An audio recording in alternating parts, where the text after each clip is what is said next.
Keď dôjde k ischemickej mozgovej príhode, čas je mozog. V priebehu niekoľkých minút po mozgovej príhode dochádza k odumieraniu nervových buniek a úplne sa zastaví prítok krvi, čo spúšťa kaskádu toxických procesov. Ak sa proces nezastaví, postihnutá oblasť bude poškodená a klinicky sa to môže prejaviť širokým spektrom následkov.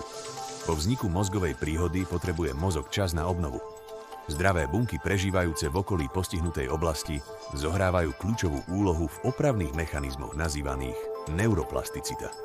Spolu s tvorbou nových neurónov vznikajúcich procesom neurogenézy a nových mikrociev vytváraných angiogenézou.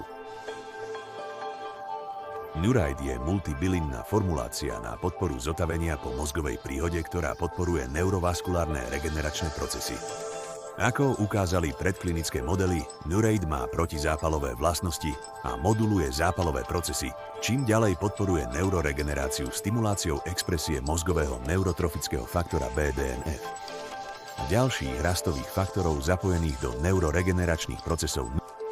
Neuraid zlepšuje plasticitu neurónových sietí. Neuraid aktivuje tvorbu BDNF, ktorý sa podieľa na neurogenéze, migrácii a dozrievaní neurónov. Na zásobovanie novovytvorených buniek Neuraid stimuluje lokalizovanú angiogenézu, čo vedie k neurovaskulárnej oprave v postihnutej oblasti po mozgovej príhode. Tento multimodálny mechanizmus účinku Neuraid vytvára priaznivé prostredie pre neurovaskulárnu obnovu po mozgovej príhode.